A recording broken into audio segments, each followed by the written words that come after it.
Greetings and welcome to your Thursday edition of Runescape Weekly. Magebit here, joining you, and we have an unusual lineup today. As I said, we have the RRman and Hana. Hana, how you doing? Welcome. And I'm good. I'm tired, but I'm here. Thank you for joining on such short notice. We also have the RRman as well, also joining on short notice. Thank you as well. Appreciate that. Yeah. Totally didn't expect to pull a Thursday show out of nowhere. Hopefully, we'll have Pyrnassius as well. He did plan to join. He just was doing some logistics on his end. So we're just waiting for him to get himself settled and whatnot. So once he's done with that, he should be popping in. So we figured it would be good to just continue without him in the meantime, because it's getting late. It's almost 11 o'clock, and generally the show's like a good hour in at this point. So I figured it'd be good to get going, because Armin is almost like asleep at this point, and I wanted to give him at least a fair shake at least the TLEW, while he was still alive. So yes, I'm awake. Yeah. I'm awake. Yeah, shit. Let's try. So we'll give that. We're gonna at least try to get him through a couple topics here before he craps the bed on us. Hopefully. That's already died once tonight. I don't need to do that again. Yeah. If you got to tune into the pre-show for that action. I will be hopefully, if we do get Pyrnassius into the action here, I will definitely be getting that pre-show up while he's talking, but or someone else is talking, hopefully. But if not, no big deal. Pre-show will be up soon. Anyway, let's just get into the show. If I can, I'm just all tabbing through windows, trying to find the window I'm looking for, and just no window is coming up that I want. It's like none of these are the windows that I want to come up. Thank you. Okay. These aren't the windows you're looking for. These are not the windows that I'm looking for. All right. I'm going to quickly launch the intro music here, so stand by, and then we can just begin the show. So, one moment. So I never have this actually ready. I don't know if I've moved the song into the new... I did. Oh, I'm smart. I moved the song into the new folder. Look at me go. Oh, I'm proud of myself. It's all efficient and shit. I know. I'm proud of myself. With over 8 years of RuneScape podcasting experience. What have I done? Oh no, what have I done? How did this happen? Oh, I spoke too soon. Oh gosh. I don't know how that happened. Hold on. I tried to open VLC player, and all of a sudden it had just tons of windows and stuff in it. Alright, we're good now. Everything's alright. Okay, we're going? We good? I think so. I think we can actually do a nice, smooth, buttery intro with no mess ups at all. None at all. Okay. Not a single one.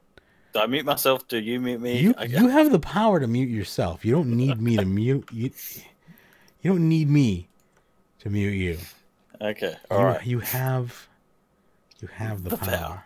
I was really tempted to server mute you, Magebit, to confuse you, but I realized it'd probably get me killed, so I didn't do it. Yeah, it'd probably like demote you if you did that. You guessed right, Hannah. You guessed right. Yeah, pretty much. All right. And 3, 2, 1. That's confusing. Okay, and I got so muted. No, you're all right. That's just confusing at the worst. Like, wait, am I starting or what? You're like, well, that's not my voice. What's happening? Yeah. I don't think I'm speaking right now, but I've got to go. Runescape Weekly. But the countdown's happening. You're listening. When did my internal monologue become a Kiwi? Yeah. All right. Because here's the thing. Because I have to remember, I'm trying to do the stream markers as well. Here's the new thing. I'm trying to do a new thing. It's new to me, but not new to anyone else who's streaming. And I'm just trying to do stream markers because everyone, and I say everyone, I've had probably a complaint maybe once a month for the past 3 years saying, please put timestamps in your damn videos. And I'm like, that's too much work. But stream markers, if I just did it while I was doing the dang video, like turn the page, put a timestamp. Just do it while you're live. If I could just remember to do it while I'm live, it wouldn't be that big of a deal. So timestamps could really help me do that, or stream markers could help me do that, because it's right here, right in the dashboard. If I could just be in the dashboard while I'm doing the show, it wouldn't be that big of a deal. Problem is, I'm rarely directly in the dashboard. I'm often really in the articles. So I'm trying to be more in the dashboard. So that's one of my goals, is to be more in the dashboard and less in the articles. Problem is I use Firefox for articles and Chrome for the dashboard, because Chrome just works better for the dashboard. So it's a mess. It's a mess. Let's begin. Well, no one's ever actually reading the articles, of course.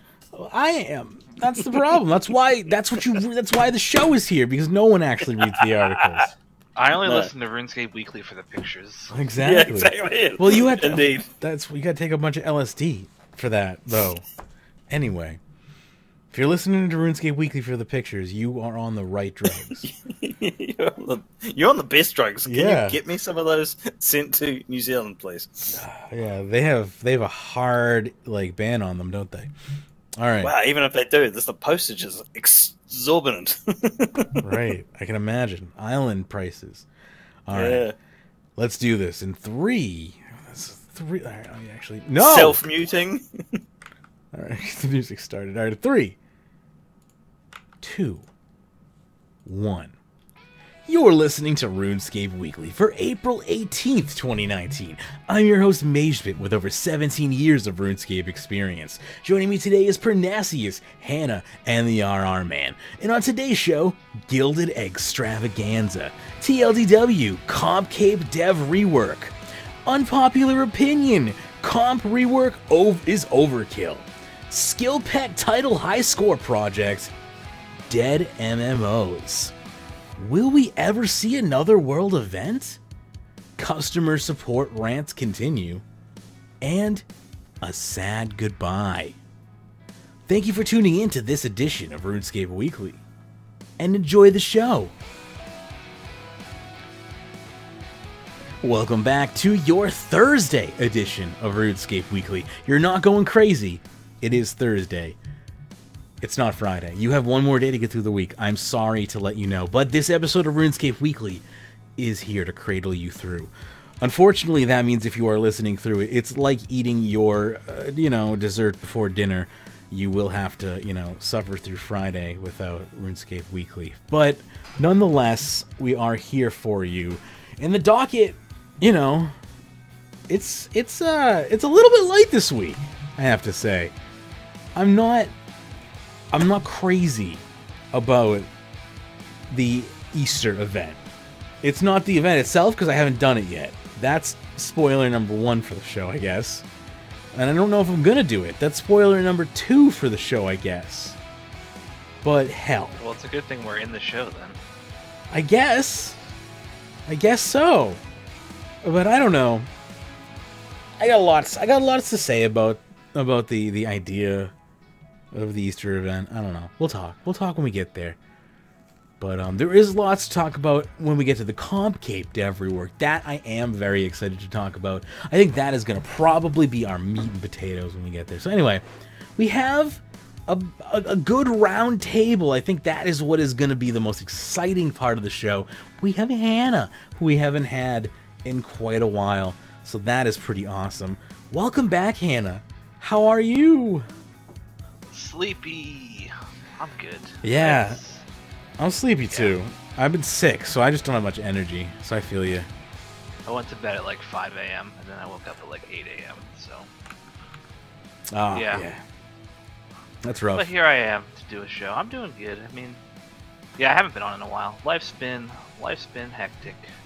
But then you lose your job and life becomes less hectic. You just don't have money. It's a good way to simplify life is to just downsize your responsibilities. Exactly. That's what I always say. So I've done it at 200 IQ. I lost my job and now I have all the time in the world for RuneScape Weekly. It's all in the plans. That's how you do it. That's how you do it. Is pretty much just focus entirely on RuneScape. Step number 2. Step number 3, play RuneScape. Step number 4, profit. And there you go. Damn, That's what any of us gotten to step 4 yet? I'm currently on step number 5, invade other people's houses and stream. Shouldn't that be like 3B or something? I don't know. I don't know if you profited. Shouldn't you have to profit first? I mean, It's 2B. I guess. 2B. I think I've just bypassed a few. I don't know what I'm doing anymore. I'm living outside. I'm lawless. I'm living outside of society. I'm gonna have a farm soon, I think, and just plant a bunch of solar panels, and just hope I don't drain the sun of all its energy. I don't know. I'm living on the edge, as you can tell. The cold medicine is clearly doing its job on my brain. It's definitely kicking in. Yeah. I do want to thank a Killer Bunny for the 25 bits that he sent during our last premiere. Because last week we actually weren't live on Twitch. I did a premiere because last week we recorded offline.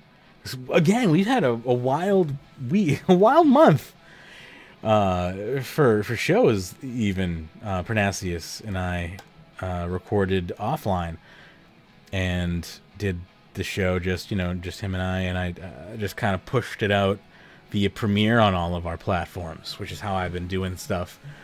Twitch is the only platform that generally gets things actually live, but yeah, I actually had to push it out as a premiere, so that's a thing that happened.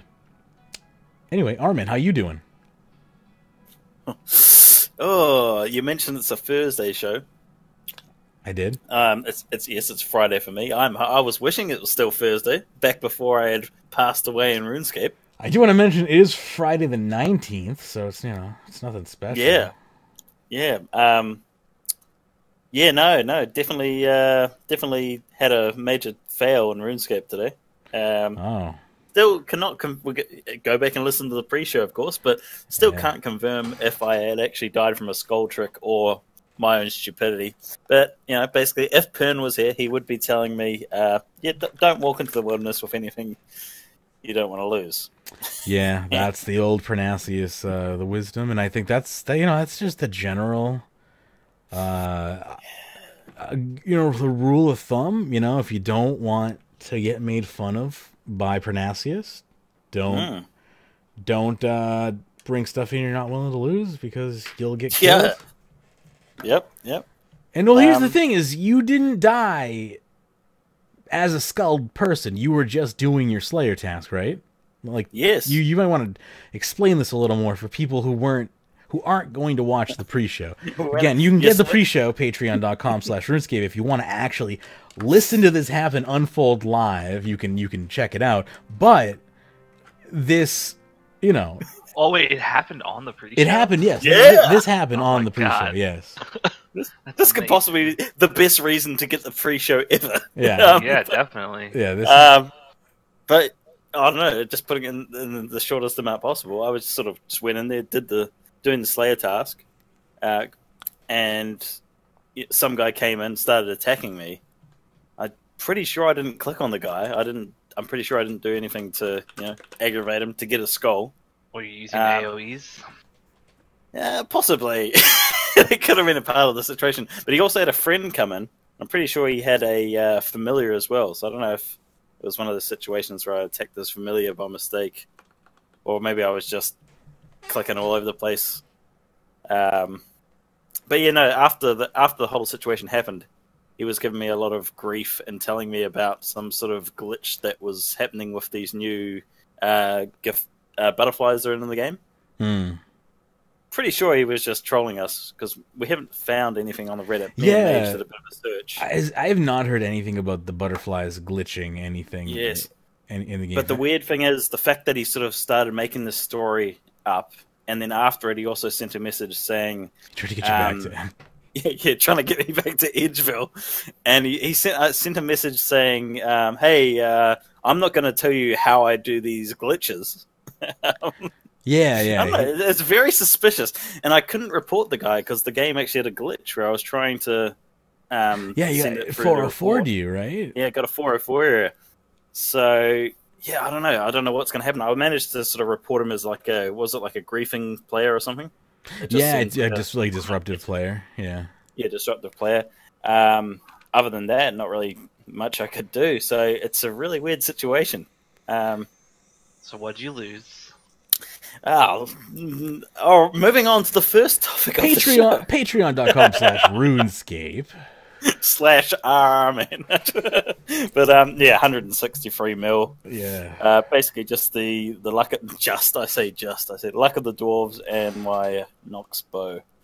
So bit of a hit. My guess is you were probably you were probably AoE'd, and that's probably what happened. Yeah. AoE'd either his Bob or just him. That's how most skull tricks happen these days. People don't think that AoEs are dangerous, but they are. Yeah. That's we're not 100% sure, but again, I highly recommend the pre-show. I'm about 80% sure on that. It's just the things he was saying after. Yeah, which he probably was just trying to get. He was trying to get. I imagine it's like any 13-year-old who guessed his someone's easy Facebook password. Yeah, and then the other week, Dr. Disrespect's Twitch and the other Twitter account got hacked, and it's like, okay, so you figured out his password. Impressive, I guess. Yeah, exactly. Mm-hmm. But now he's trying to basically social engineer the situation into something more, which is it was funny. It was or just try to make yourself sound like elite hacker instead of someone who just did the easiest thing possible. Yeah, basically.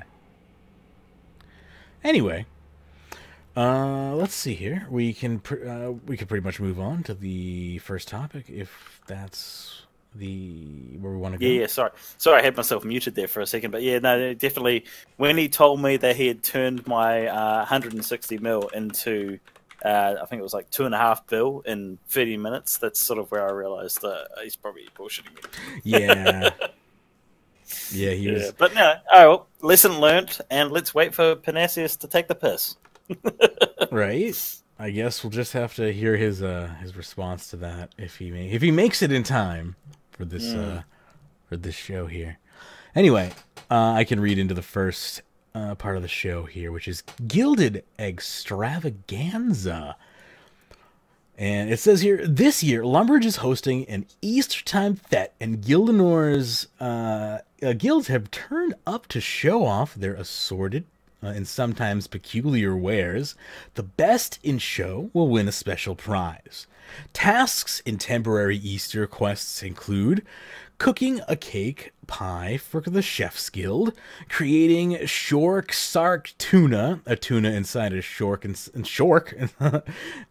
tuna inside a swordfish inside a shark, borderline inedible, questionably unethical for the Fishing Guild, helping the Crafting Guild decorate an elaborate ornate egg, and note that playing do not need to be a member of the guild to do any part of this quest. Oh, and make sure to be really close to look at the prized egg, won't you? The Guthix butterflies are back as well, with a few changes. The normal butterfly daily cap has been reduced from 20 to 10, and the XP per catch has been doubled. So less running around, that's nice. There's now a new bonus per XP per catch. The daily cap for these are 10, and there will be a 1.5 XP per normal butterfly. There's now a new bonus XP butterfly to catch.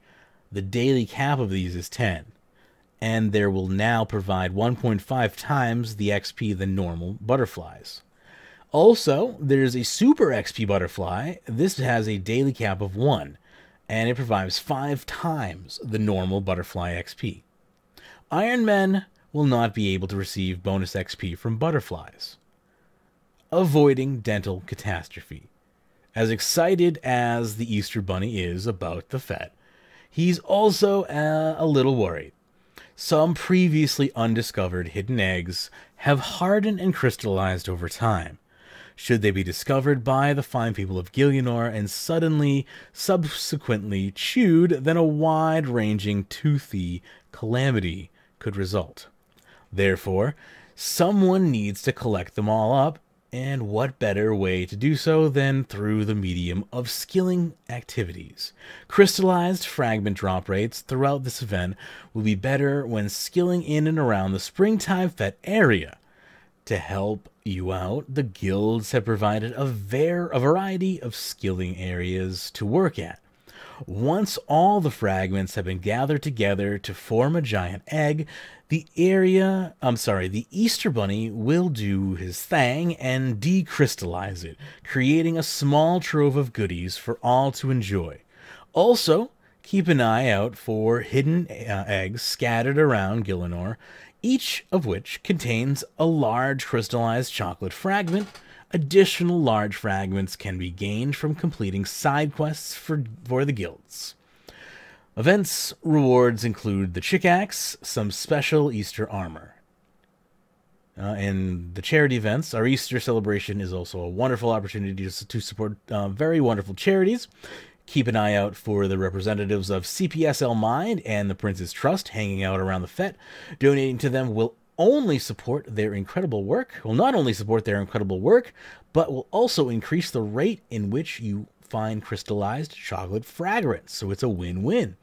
CPSL Mind works to provide effective, accessible services across Cambridgeshire, Peterborough, and South Lincolnshire in the UK. Your donation will help Mind to support those recovering from mental health challenges, while also tackling mental health related stigma and discrimination.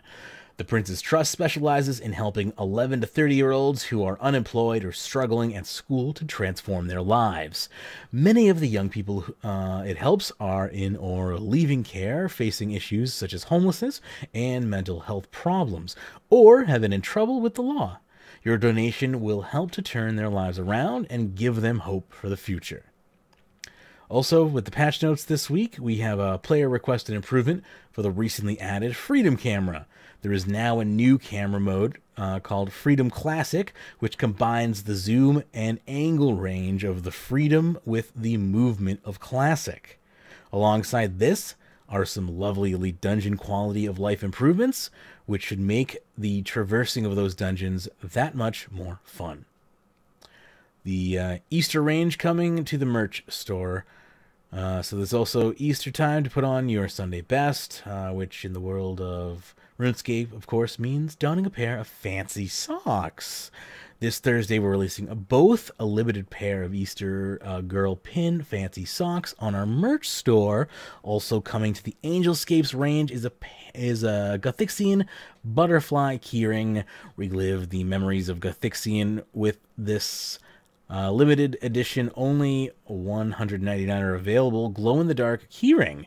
And for those who prefer to walk on the wild side, Angelscape's mystery bags are also on the way. Each contain a random selection of 3 key rings or pins from Angelscape's range, including a 1 in 10 chance to get a sold-out limited edition loot. And to celebrate the delightful milestone of achieving mastery, we're capping off this Easter with an update to level up 99 solid antiques brass keyring. These new items arrive on the merch store Thursday, April 18th. That happens to be today. Looky Lou. Looks like doing the show early happened to be a benefit. And again, they mentioned... Yeah, the real reason we changed the date to Thursday. Definitely, they paid us. Money. Oh, yeah. The money, it's raining. It's raining from the ceiling. I can feel it. All those pins. I've got all Angelscapes. She gave me so many free pins. I'd take the pins.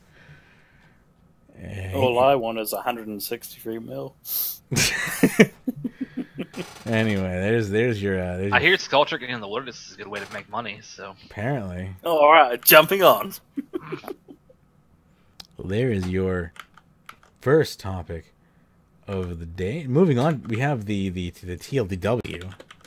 real quick, random PSA, just because we're a gaming podcast. There's a major security flaw in the Origin launcher, which there is.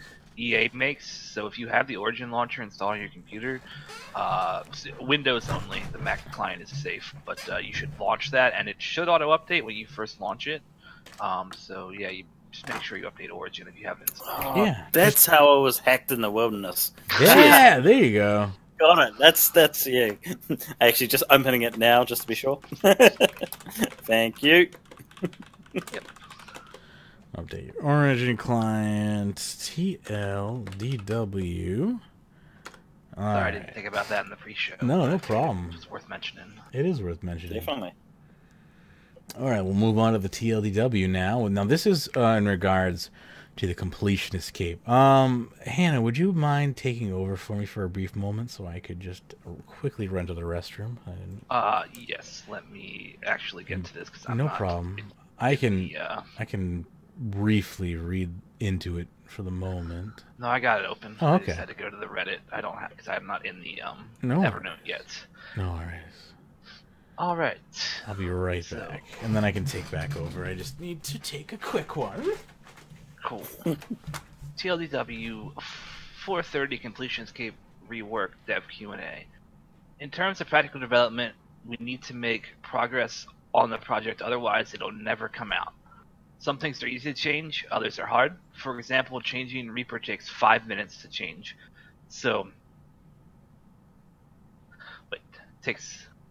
For example, changing Reaper takes 5 minutes. That's just a really confusing sentence. 5 minutes to change. So it being undecided isn't holding the project back. The interface for customizing which benefits go on your cape is more dev heavy and is, as far as I can tell, a non-controversial part of the update. Which benefits go on your cape? I guess, are they talking about like the perks you get from 99 capes? I'm not sure what they mean there.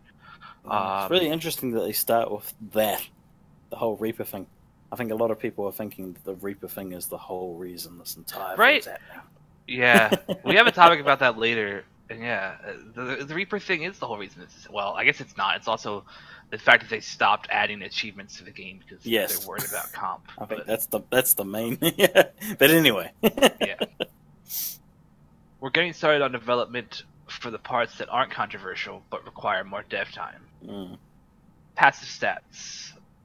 So basically, yeah, they want to, instead of having everything planned out, like you got to figure out the project. You have to start a project to get it done. Is what they're saying. And if they try to come to a consensus before starting the project, it'll never get done, which is 100% true. I mean, that's kind of what happened with the mine and smithing rework. Is like it got stuck in idea hell, and they never actually did anything for years. Yeah. So basically, what they're saying is, it's kind of in a way, it's like it's happening. They've started it. They're putting work on it, and then we're going to deal with the controversial stuff later on. But hey, this is happening, so sort of get over it. That's sort of what they're saying in a way. Yeah. Passive stats. The stat total in the design is currently lower than the current comp gain stats, and we don't want that to be the case. We can't tell you exactly what the passive stats are going to be right now.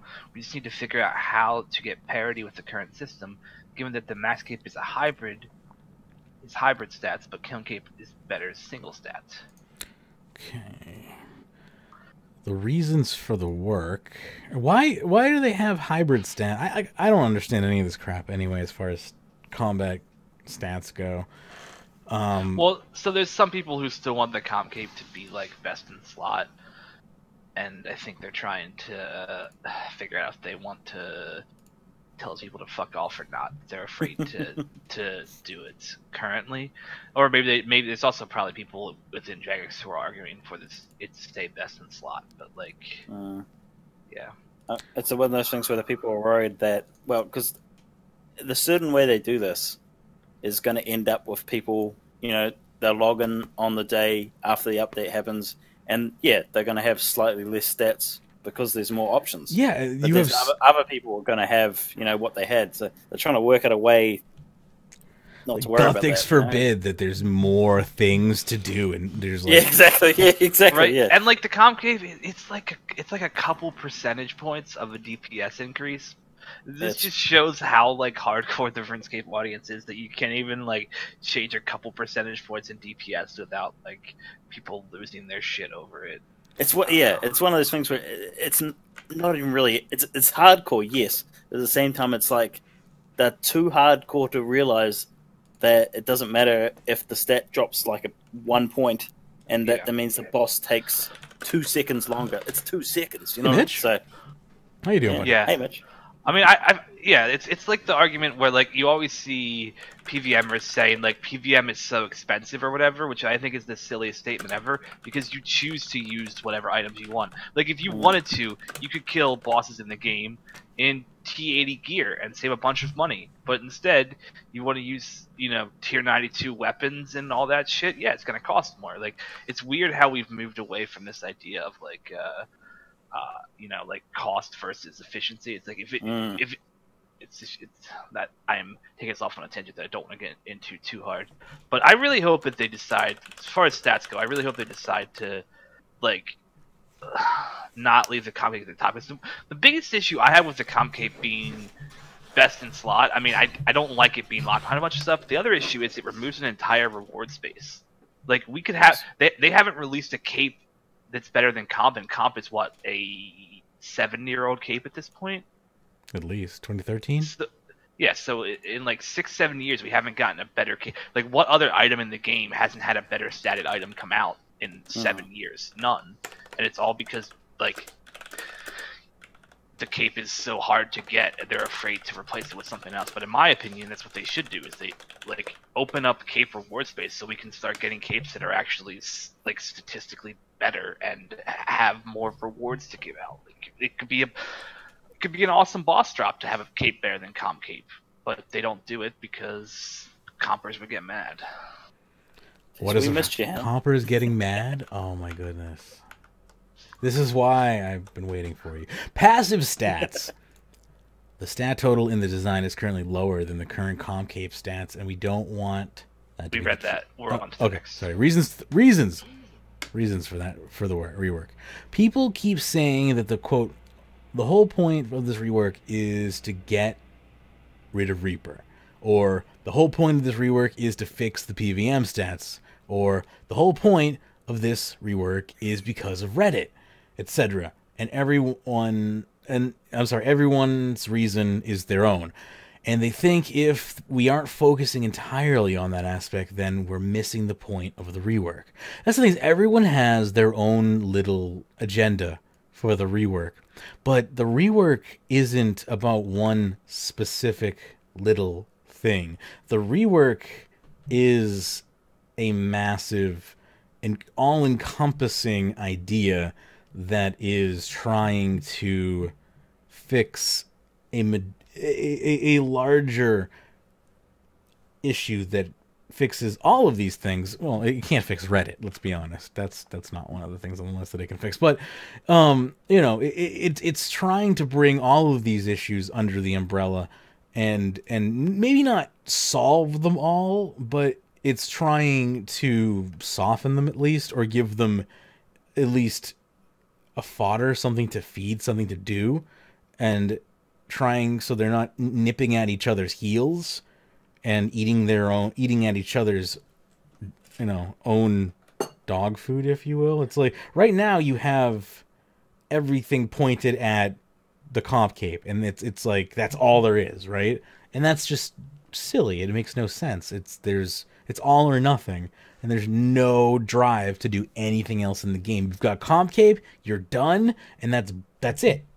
It's like game over. There's no incentive to gain any other cape in the game or any other path. There's no other path, and then Jagex has no other way to develop any other paths in the game because of the comp cape. Like, this is giving them a way to develop other paths in the game, and people are losing their minds over that, and that is making me kind of lose my mind. But anyway, I have no idea how to train some of these skills to get max. Lots of setting to you'll get it. You'll get it. Don't worry, buddy. Some of these newfangled things, especially invention's a nightmare. I just let mostly other people tell me what to do for that. Where are we? I went off on a tangent there. Let's see. There are many reasons for the rework.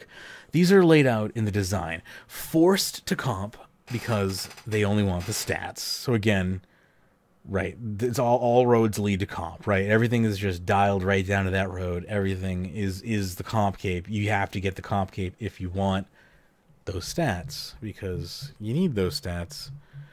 It's a problem that certain pieces of content have been put on slightly arbitrary, inconsistent requirements. That's, I guess, another problem is the comp cape is one cape, and it's kind of what gets you to the comp cape is very arbitrary and doesn't really make sense. It's inconsistent what gets applied to it. It doesn't categorically. It makes no sense. You know, some things are skilling, some things are combat, some things are lore, some things are quests. Questing and lore, again, are very similar in of themselves and can be boiled down into, I guess, what they consider, you know, more of an area type thing. But, you know, then there's activities and mini games. And so I get where they're going with this whole kind of system that they have going on here. The more that I mull it over in my head, the more I understand what they're trying to do. But these inconsistent requirements. It's the problem with comp is they have been very scared to add anything to comp cape for so many years when it just should have been done every time there's an update. As Pern likes to say, you know, farming. When they put the farm out, I don't disagree with that. The seasonizer, whatever that shit was, take that out of the game. Right? They should, garbage. You know what I mean? That right there. That's cheating. Was putting that in the game was literally the reason rework. That is a dev item that you make for yourself to test the game. They're both afraid. That was the last straw. Straw as in a farm. Go ahead. Good. I love it, Hannah. Go ahead. They're both afraid to add requirements and remove requirements. Yeah. Like they're literally stuck in a place where they don't want to add requirements because they're afraid that it'll piss people off who already have the cape, but they also don't want to remove requirements. Like, obviously the Castle Wars requirement that's ridiculous is a trim whack, but it's a great example of, like, it shouldn't exist anymore. And I'm pretty sure that even, like, I saw a thread where one of the devs basically said that whole, you know, like, the whole making Castle Wars achievement for that Castle Wars cape, having that be a thing in the game in the first place was a mistake, which I totally agree with. Because if you set a goal like that, there is a, like, obviously you want to have attainable goals, right? This is kind of what the next paragraph talks about, but you don't want to have a goal too far out and too ridiculous, and that's where they need to find a balance. They need to find a way where they can, you don't take that achievement out, but they need to reduce it, like, severely. Yeah. And just something to do, like, maybe it needs to just be like, I don't know, something to do with the failure. Is profound too far out? Like, is that considered, like, in your mind, too far out, Hannah? Profound. That's the Castle Wars. Yeah, that's getting profound armor. That's like what, 4,000 hours or something. I mean, I think so. Primarily because the content's dead, though. Like, if Castle Wars were still a thing, then it would maybe be an okay achievement. But the big problem you have is, like, it's literally just an AFK achievement. Like, it's not. It's just a time sink at this point, and you know, it's hard to tell which came first, whether, you know, minigames died because a bunch of achievements were there, or minigames died because they're unpopular, right? Like who knows what caused it, but, like, it had this effect where people just want to put in time and don't want to play the game. And that's kind of the issue you run in with big achievements like that, is, like, people will look for a way to game the system. Like, even, like, me, you buy a battle pass in a game. Like, I bought the battle pass in PUBG. I'm literally AFK in that game at points just because I have to, like, get 60 minutes in solo mode or whatever. That's what it makes people do if you add achievements like that. Is it makes people not play the game, but just figure out a way around it. And that, so you have to design content that's engaging. That it's a really hard mixture to find, for sure. But I just think dead content has to be removed quicker on the cape, and I hope that that's a part of what they're talking about here. Like, you shouldn't, if there's a piece of content that's meant to be played together, but you can only do it solo, that means it probably shouldn't be part of your completionist cape anymore, even if it's in the game. Like, you know, should Castle Wars even still be in the game? I guess because it's iconic, but there's a pretty valid argument that it should just a lot of minigames should just be removed, even if they are iconic to our memories. Our most valid comment is every time Pern talks about Castle Wars, and he says, you know, at the time he went into Castle Wars and he tried to play Castle Wars, like play it how you meant to play, and then people started yelling at him, going, "What are you doing? You meant to stand like in your position and just wait for the game to end." Like real life, just wait for it to end. Yeah. Thank you for the follow, Zarfont. I appreciate that. And I'm sorry, everyone out there who did the achievement, you know, I don't know how many people have actually done that achievement. I suppose it's the trimmed achievement. So Yeah, it's a trimmed achievement. How many trimmed capes we have out there? I'm sorry, you guys didn't waste your time, because I'm sure you went through every season of Lost, Prison Break, every other season of TV show that exists on Netflix. You didn't waste your time. You had some great television shows that you watched. So, well, and even so, what you do for people like that, in my opinion, is you make a legacy achievement, right? And then you leave that, and like, especially now that like achievements are something that can be examined on other players and stuff. Imagine if there was like, you know, okay, we're removing the Castle Wars achievement from comp, but everyone who's already gotten it is getting this achievement that is not attainable in any other way, not attainable anymore. Like, that's how you reward those people, in my opinion, because it was definitely a lot of work. But also there's an argument that you don't have to do anything, because it was just you put in that work at the time. Is like Zazima mad about all the hours he put in 2004? Now the XP is way easier to get. I don't think so, but like, yeah, it is interesting. They could just screw it. They could make a cape, like a Castle Wars cape that only those people get, and then take it away, take the achievement away. I mean, you know, for the cape, the new capes. That could be a good idea. Let me see here.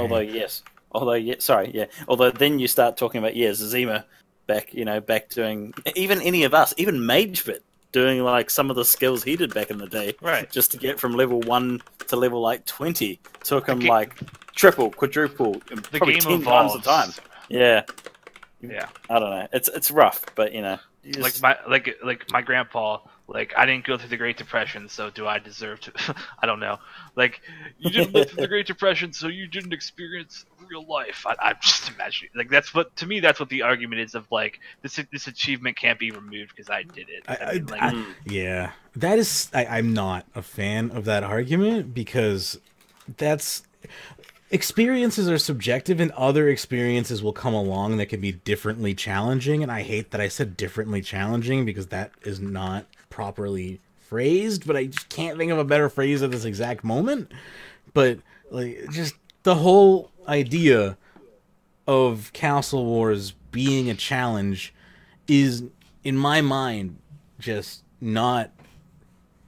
it's bad game design. It's not a real challenge. It's a fake challenge. No one has respect for that achievement anymore.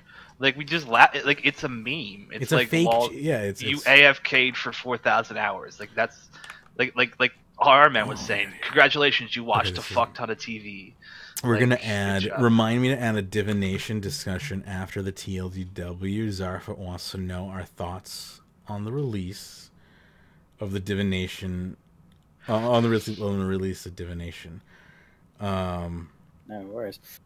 I definitely have thoughts on the release of Divination. It is. I made a lot of money on Divination. Spent a lot of money on an invention as well. You can. I spent a lot of time on Divination. But I'll finish this up here first. The complicated system, quote unquote. Here, is that where I'm at? Affects us but not compers. Or did I read that? Yes.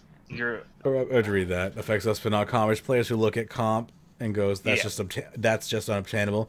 That isn't to say we want to make it look easy. We want to make a clear path to get there. Subcase.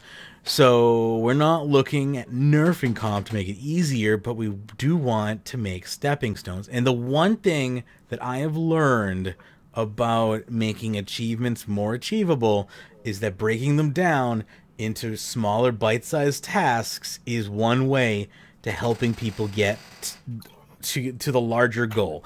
If you want to help somebody who's having a hard time getting to a large task that they consider insurmountable, breaking it down into smaller tasks that still obtain the ultimate same task, you will probably find that they will be able to obtain that same ultimate task when broken down into smaller subtasks. I've found that to be true with myself, and I'm just very, very bad at completing large, complicated tasks. I find that I half complete stuff all the time. So that's been very successful for me personally. So I don't know. I think that's a good idea that they're doing this with the capes. Probably will help me get comp. Yeah, more steps. I've never had. That's great. Well, you I don't know if you mean that sarcastically or in a good way. No, definitely not. No, fully. There's more. There's more steps. There's more, more goals in between to get to. More sub goals before you get to the main goal. Yeah. Hey, it's always the best. Because when you say, oh, more steps, great. Because like when I look at like a government form, I look at and I say, oh, great, more steps. It's like you can look at and say, oh, great, more steps, and that can go both ways.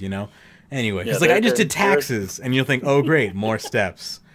There is a limit. You can have too many steps, but just a few more steps. Well, they're literally adding, one more line of steps. We've got the two. Well, later on we'll see. There's the 2 steps. Now they're adding like a third level. It's just it's a few more steps is great, but you've always got to have that far out goal.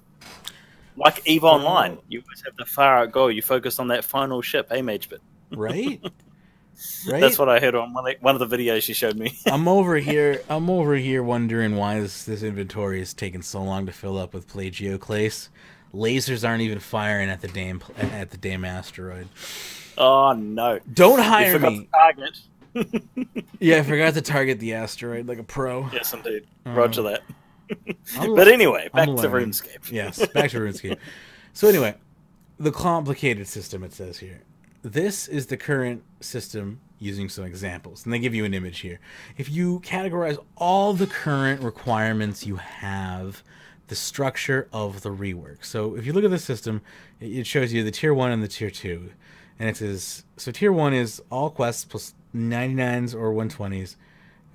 Reaper, achievement diaries, live farm equals comp cape.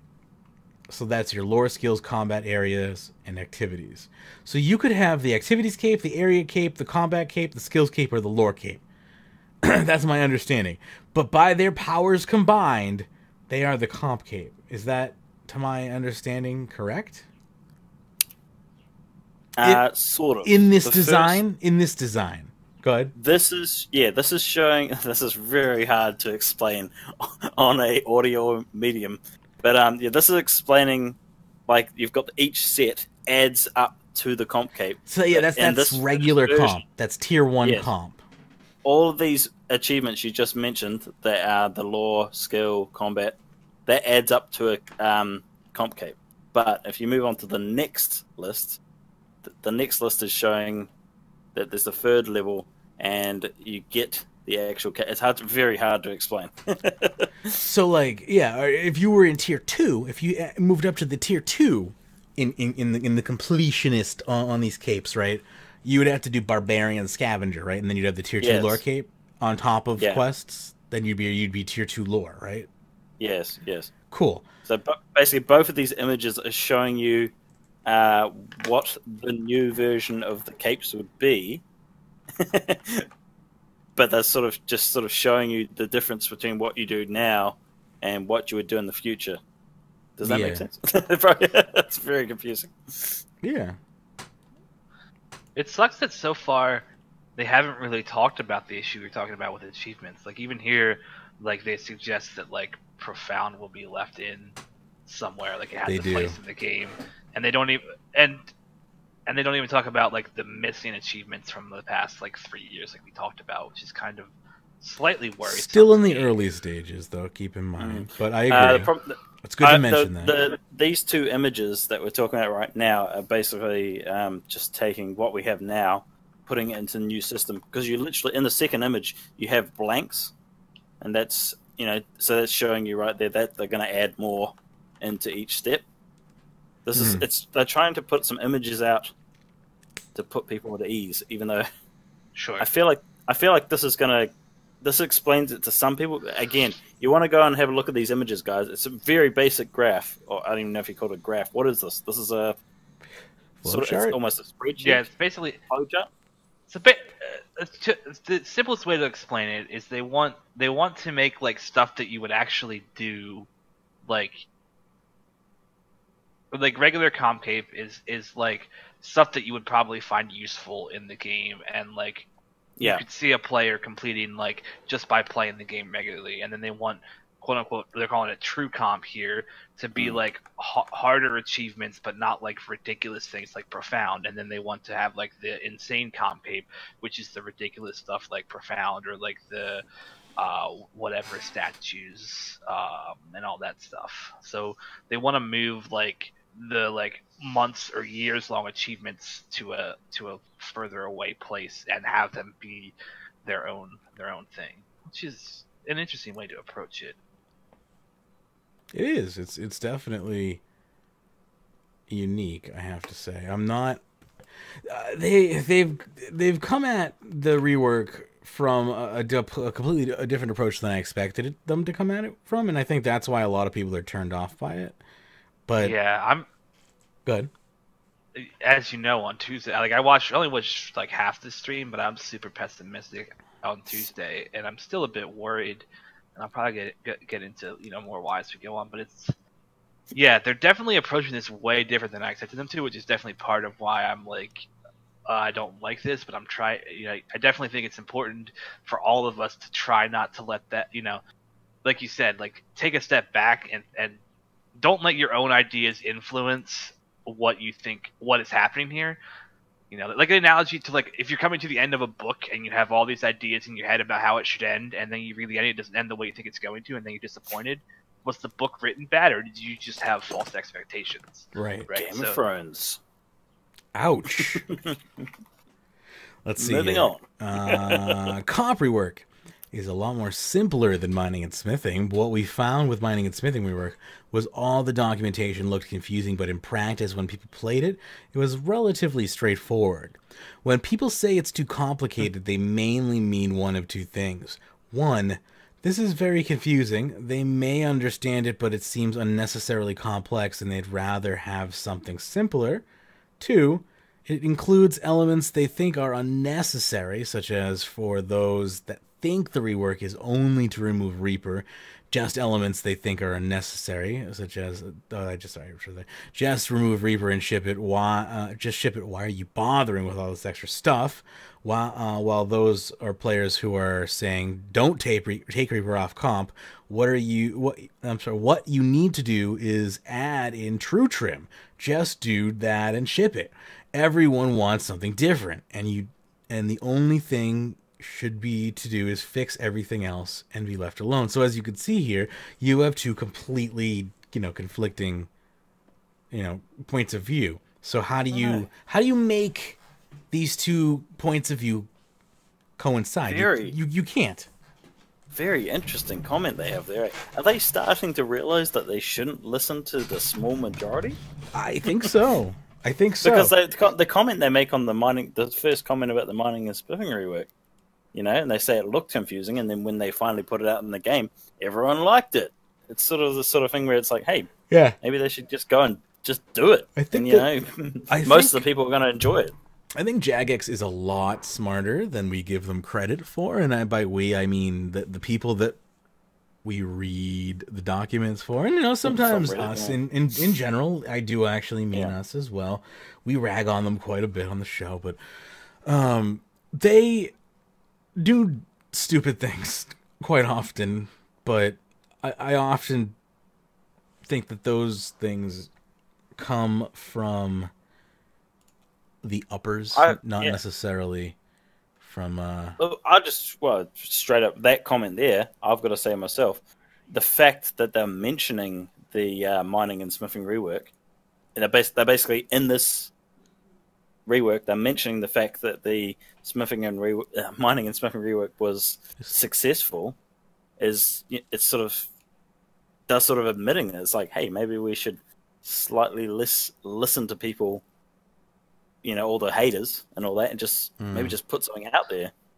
Yeah, I mean, making content is hard. As what a silly statement to make, but it's there's a lot of hidden. Welcome back to the show.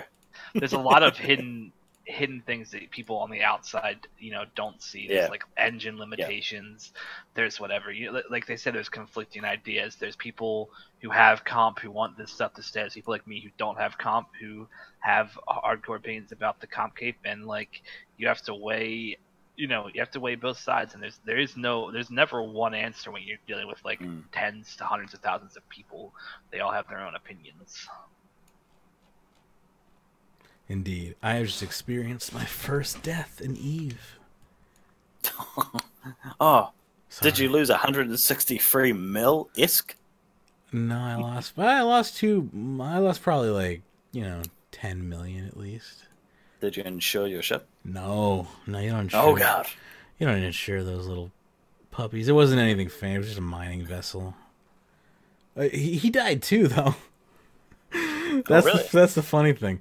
My drones, my ship exploded, but he didn't take into account that I had combat drones in space, and they remained around and blew him up.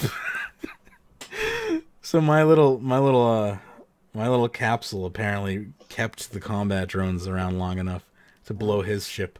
So we both died. My vessel remained around long enough to destroy his capsule, so he actually physically died. My capsule remained alive, so I actually got to remain alive long enough to dock. He's dead. He actually died. I lived.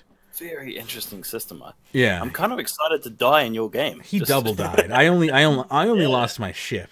I made it back with my physical body. So my implants didn't. I didn't lose. I have two implants right now. I didn't lose them. When you die, you lose your implants. Anyway, back to RuneScape. Why aren't the requirements being determined by specific parts of the community for their subcapes? Apparently I'm not going to be AFK mining here. 200 million all for skillers, 4,000 for telos, for PVMers. The audience for each part of the game is different. If we only listen to the elite PVM community for what they want, then we're ignoring the other 80 to 90% of who are going for comp. If we listen to about the 540 people who are 5.4 billion and do what they want, then we're ignoring all the other people. On the other hand, if we listen to everyone who don't want Reaper or group content, it's too hard for me. We're going... Oh, sorry, this is another quote here. It's too hard for me. We're going to ignore everyone else who doesn't want a challenge. So it's not a case of listening to anyone in the small community. It's a case of listening to everyone, weighing everyone's opinion and trying to find a middle ground to please as many people as possible, but not necessarily a raw majority. Balancing, etc. has to be taken into account. Also, if you're not a computer, if you're not a comper, which sometimes requires computer like freaking endurance. Also, if you're not a comper and you don't care about comp, then you're not the target audience.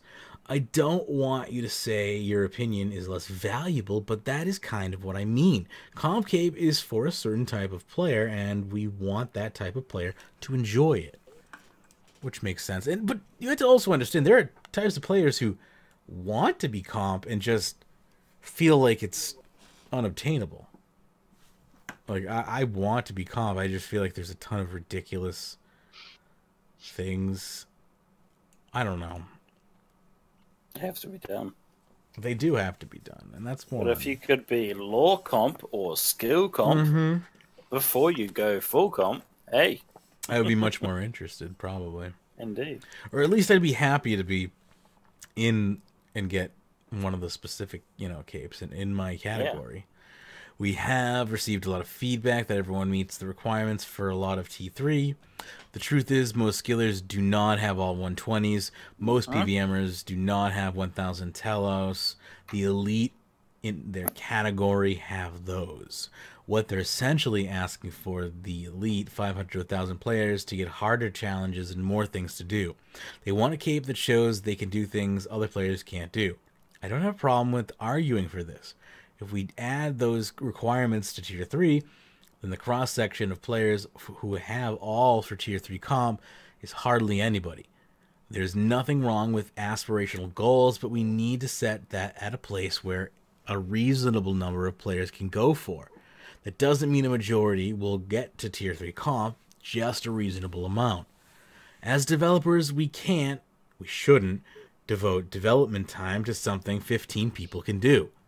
I don't think that's a good use of our time.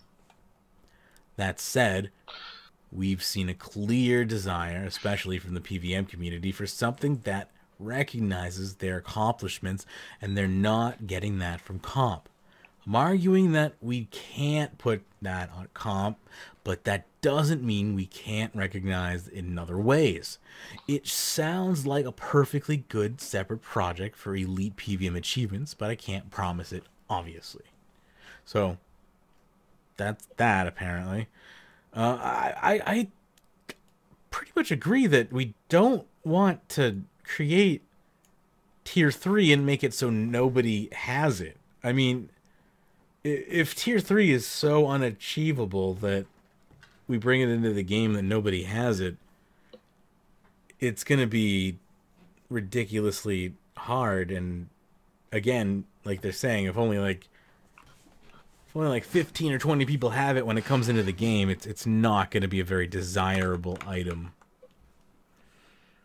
I don't know. I particularly would not want that to happen. A Reaper. Yeah. But again, when we bring this whole update in, we want to have the ability to, every time an update comes out, we put new things on the cape and all that. So yeah, even if a bunch of people have the Tier 3 comp cape, give them a month. They're not going to have it because they're going to have to do more achievements, which is great. So they really shouldn't. I mean, you could have it. Shouldn't be something to worry about. Yeah, you could have an insane cape if you want, but it doesn't need to weigh down the Tier 3 cape. Reaper. We still don't have a final answer on that, and we're not going to for a while. We've gone back and forth on this for quite a lot. There's two really important arguments on this. One, should the comp cape require you to do everything? Simple and straightforward when you put it like that. Two, the ethos of I'm going to complete everything predates EOC and difficult bossing, which is new to RuneScape. There was a point when Jad was the hardest thing in the game. The idea of extraordinarily difficult content is new to RuneScape, to the point where Telos is extraordinarily difficult. You are being required to do something that wasn't there when you signed up for it. Difficult group bossing, and when that content was made, we made it with full knowledge that it was effectively not for everyone. Hard bosses are there for a specific type of player. And that intersects very poorly with comp and the vision of comp is for someone who can do anything.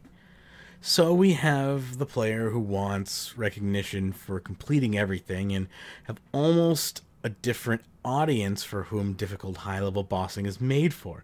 And that put us in a difficult position, and honestly, we don't have a concrete good solution to it. So that's interesting. So RuneScape evolved is what I'm hearing here, and it sounds like certain players were unwilling to evolve with it. You being one of them. Yeah, I never got the comp cape though, and I'm not complaining. I know, I just had to throw some shade at you. No, I also find it funny that they're kind of throwing shade at OSRS here. Obviously, I don't think it's on purpose by them, but you could totally interpret it. You could, yeah, you could. Yeah, you could, definitely could.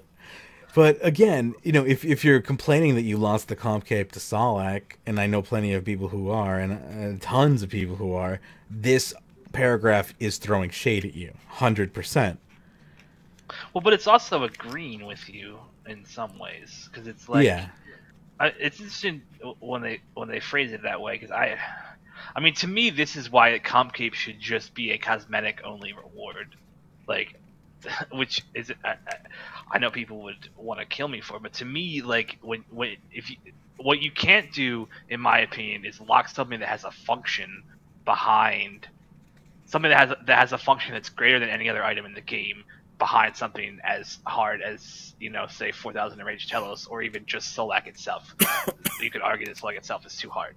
But in my opinion, what you can do is like a cosmetic reward behind that, and it's kind of what I wish Jagex would do more of with like high level PVM. Like, I totally get someone wanting a reward for 4,000% Enraged Telos, and I totally think it should be some cosmetic thing or a title like they already do. And like, those are the kind of things you give to people who get those achievements. You don't give them something that provides functionality over everything else, because then players who can't get 4,000 Enraged Telos or can't kill Solak, like you said, they start to feel like, what's the point of even playing the game? I can't get the best in slot cape because I can't physically can't do that PVM, or like, that's not what I came to the game for. Like, RuneScape is, it's definitely evolved from what it used to be. Let's see here. Yeah, I agree. But I think if the game's gonna change, then people should. You have a kind of a duty to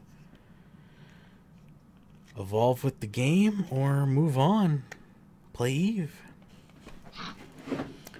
Just kidding. Yeah. In terms of long-term philosophy of the game, if we are going to stick with comp means you do everything, then we can't have content that most players can't do, or things like Elite Dungeon Story Mode, to make it accessible. That is something we can fix with this project, but it seems to me to be the long-term solution so that we can have both hard and accessible content. That isn't something. Sorry. Yeah, I mean, it's funny too. The thing that doesn't get mentioned here is there is totally pressure from non-PVMers to remove Reaper from comp, right? But let's not pretend that there isn't pressure from PVMers to not add non-PVM achievements to comp, right? Like, that's why we don't get, like, the reason we didn't get achievements, many comp achievements for like things after Menopause, or even the silly Menopause 3-month waiting period, is because PVMers don't want to lose their cape. So like, there is definitely there is another side to this of PVMers not wanting to do non-PVM content, and then skillers not wanting to do PVM content. And I don't know. To me, like I said, I am still very much for cosmetic only comp capes, and I think it would cause the most anger, but it would also actually fix the problem, whereas I think this is just moving the problem down the road in some ways. It's an interesting take. I'm not against cosmetic only comp capes. So if you take the stats completely away from the comp capes, you just move them into like quests and stuff like that. Is that what you're saying? Yeah, I mean, I would make other capes that have stats, like whether it's boss drop or wherever you want those stats to be, other capes that combine a bunch of items like the comp cape used to. Whereas if you leave the comp cape as a cosmetic reward only, then locking it behind something like, say, 4,000 Enraged Telos makes way more sense, because it's not an item that's giving you an advantage in game. It's just look at how big my dick is. I got this cape because I killed Telos at 4,000% enrage, Yeah. Gotcha. Polling.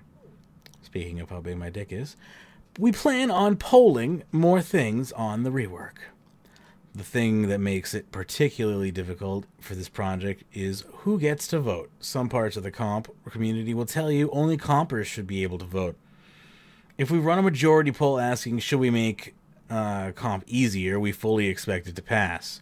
The comp poll we did earlier showed that non-compers consistently voted for things to be easier. On the other hand, compers have already done the content. It's quite expected how the poll results would go. It's not really a question that can be solved by polling. My preferred approach for when to is, instead of having one thing trying to serve two audiences who fundamentally want two different things, let's have two different pieces of content instead. Story mode is an example of that. We want to make a hard boss, but most people can't do it, so let's give them a story mode.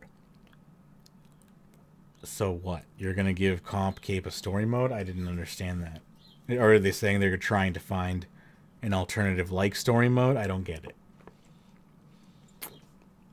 Yeah.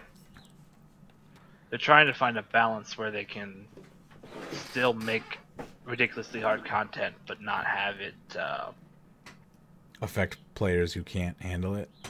Exactly. I think story mode is a good middle ground. I'm not going to bother talking about concept art. I will move on to talk about the Stone Spirit Saga. Yes, but if there ever comes a vote for these capes, if y'all don't vote for the cape that has the fur on it, you're not my friend. Just an FYI. Roger. No, I really love the capes with the fur on it. It's a look that we have never seen in the game before, and I hope that they actually do it. But it would be cool to see a new direction for capes. There, I'm done selling them. Stone Spirits. Mod Shogun is now a content developer. In his content trial, he is designing a thieving minigame, and we demanded that he, on the spot, redesign it for Hunter, and he did. And then we demanded that on the spot, redesign it for HP, and he did a really good job. I didn't know. Okay. Mod Shogun is going to be working on... That's how they have a trial to decide if it's going to be a dev. Oh. So that was how they tested him to see if he could be a dev. Be good for the team. But what are these things he did? That's cool. Like, what are the actual things these came into the game? No, they're not coming into game. No, it was just a test. Okay. Basically, he made a minigame for thieving, and then they wanted him to make it for 2 different skills to see if he could repurpose the content. Yeah. Basically seeing if he was good enough to recycle RuneScape content, because that's basically what RuneScape is recycling content. Just kidding. I'm sorry. Don't beat me. I think we need to kick Magebit off the show. He's just been infected by EVE Online. I'm a salty bitch. All right. Mod Shogun is going to be working on Stone Spirit improvements as his first content. The first step is to look at data analytics, find the biggest source of them, their prices, etc. Then make them more convenient for use. One proposal is that extra ore is automatically sent to the bank. Not a bad idea. We need a major sink for skilling items. Like, we need something like Invention, again, but ongoing. This is why I want them to make a shop owner that runs a lottery, and what you do is you just dump skilling resources in there, and you get a certain chance at getting some super rare cosmetic. That's what I want. And that way people will just throw millions and millions of resources at this shop owner for this rare cosmetic. That'd be cool. Isn't that kind of like the rare item shop? That's getting revamped soon. Yeah, but those tokens are... I'm saying you could take whatever skill... Like, literally any skilling resource that exists in the game, whether it's coal, whether it's a magic longbow, whether it's... like whether it's an herb, and you buy a giant stack of them, you just give them to this trader, and he rolls a roulette wheel to see if you win a rare cosmetic. And there's maybe multiple cosmetics, maybe they add one every 6 months. It would just be a huge sink for items, like the Well of Goodwill, but for items. That'd be cool. It just gets rid of junk. Which I guess the Well of Goodwill is for items as well. Yeah, exactly. It would literally be a way to just vacuum items out of the game, and people would do it because people love rare cosmetics. I like it. Yeah. Anyway, let's talk about Divination. Yeah. So Divination, when it came into the game, as I would say, I feel like it was half-assed, like games coming out in Aloha. The other half was missing. Even with Invention, the skill hardly brings anything. Bad game design. So, Invention, when it first came out, yeah, it was basically just air fishing. And the energy was not really useful when it first came out. If I recall correctly, the original items that it used, the porters were kind of useful, not super, or wasn't, really used for anything back then, but It was fishing. You know, you could bank your fish, but I don't know. It was not. I think divination suffered. I don't think divination problem is a problem with divination. I think it's a problem with gathering skills in the game in general, and it's just noticeable with divination because it was new. But I think all gathering skills kind of feel as empty as divination does these days. I think, yeah, I guess. But like looking at it now at the moment, Divination, now that we have invention, divination had. Go ahead. Sorry. Oh, sorry. I was just going to say. I think the fact that invention took so long to come out after, like they were planning for it to come out a lot sooner, maybe like a year after. Imagine if fishing didn't have cooking though when it came out. Exactly. Yeah. And you just had to like stare at your raw fish. But even the energy didn't have a huge. But think about all the items like signs of life and like you said portents and like the daily skilling stuff you can do, whatever those are called. There's a lot of stuff in divination that we use that we don't fully associate with the skill.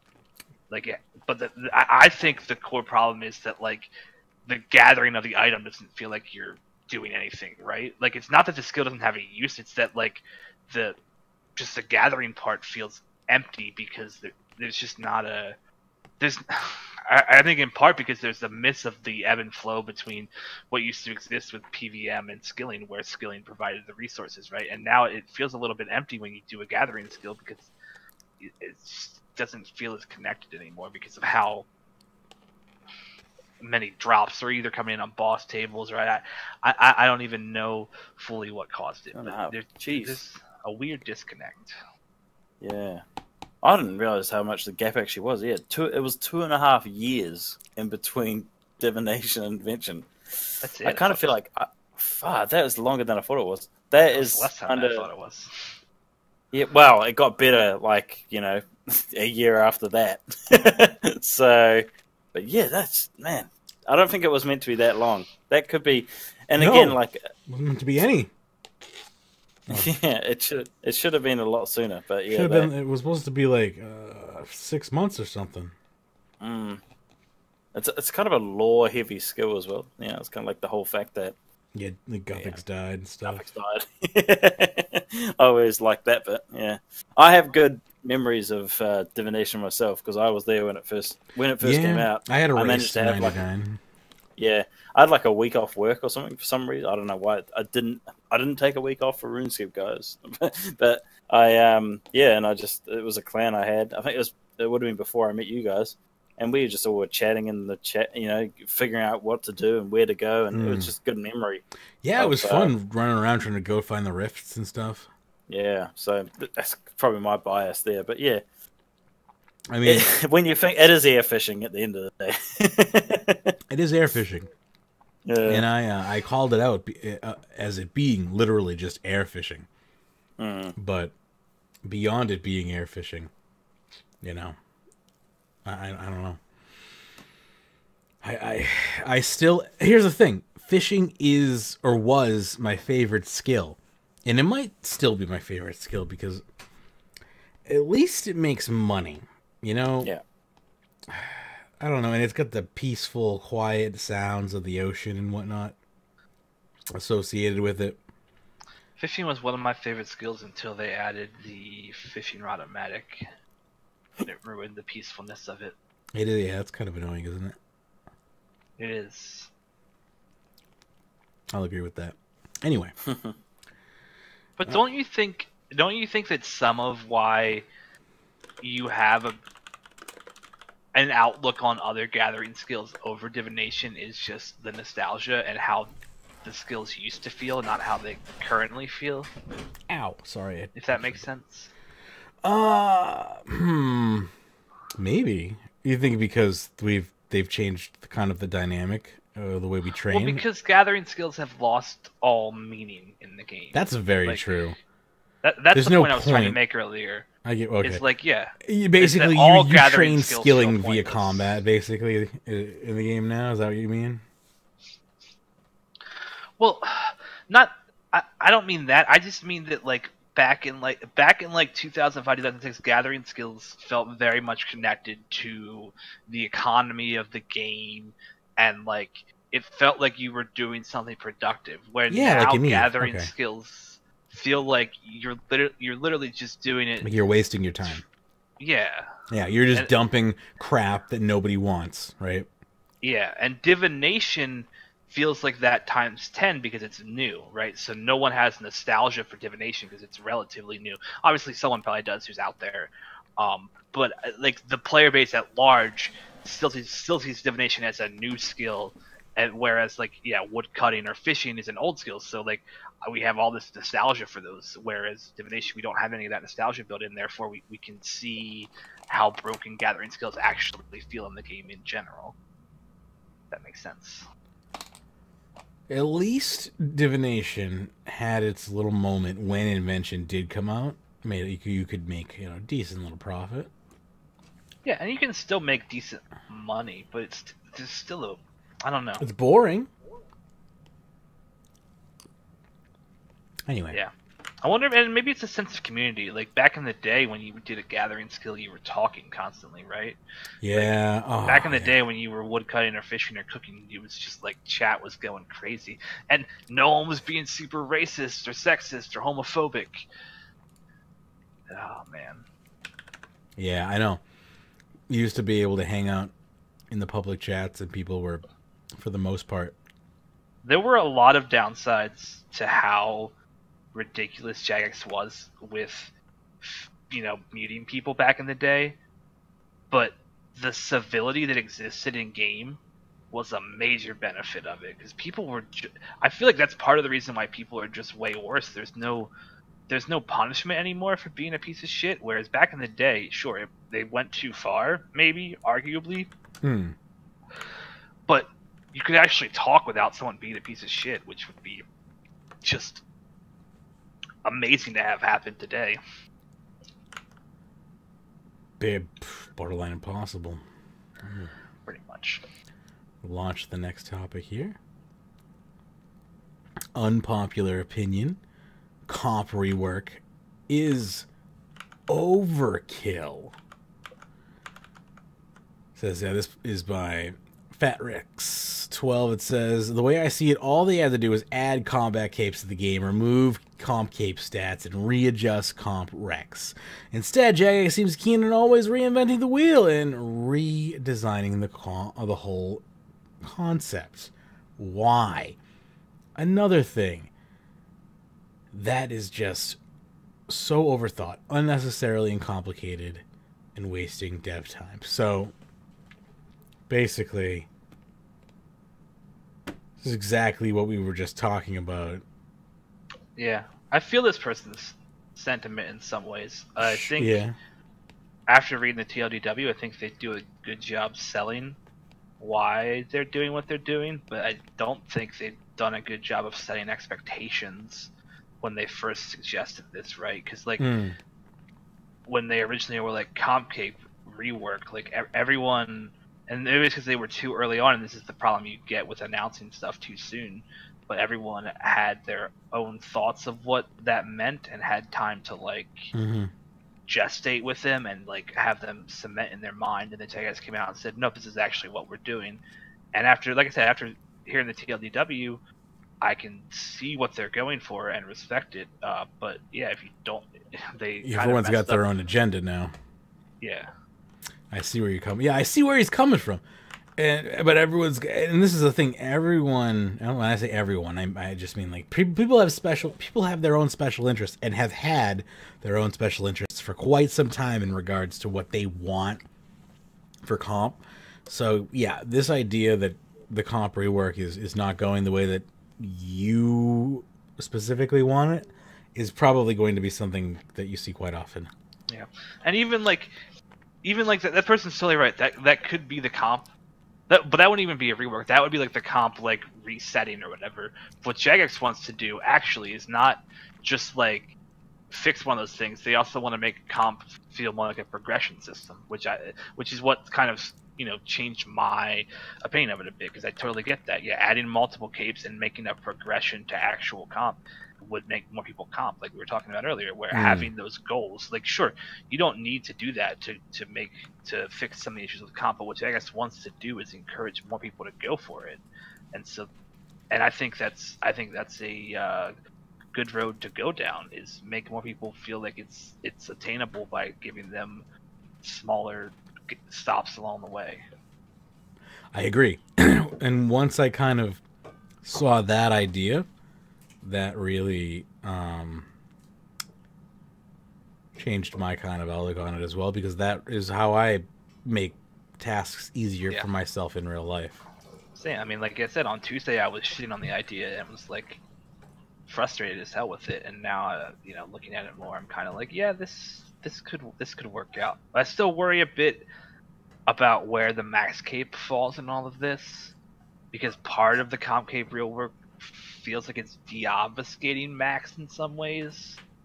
And I've heard, and some of the comments JMods have made sounded like they're maybe moving away from that idea. And I mean, obviously I'm not max yet, so maybe that's why I'm the only person who cares about it. But I think I almost feel like in the comp cape rework they should be considering like max cape, and especially like with redesigning comp cape, max cape is going to need a redesign too soon, because I mean personally I think that comp and max cape are both ugly, and people like them. I mean, they're not ugly, they're just dated, I should say. Their designs are retro at this point, I would say. Yeah. So like I have no nostalgia for them because I wasn't here when they first came out, so like I just came back and saw them and thought they looked super dated. And so yeah, it'd be interesting.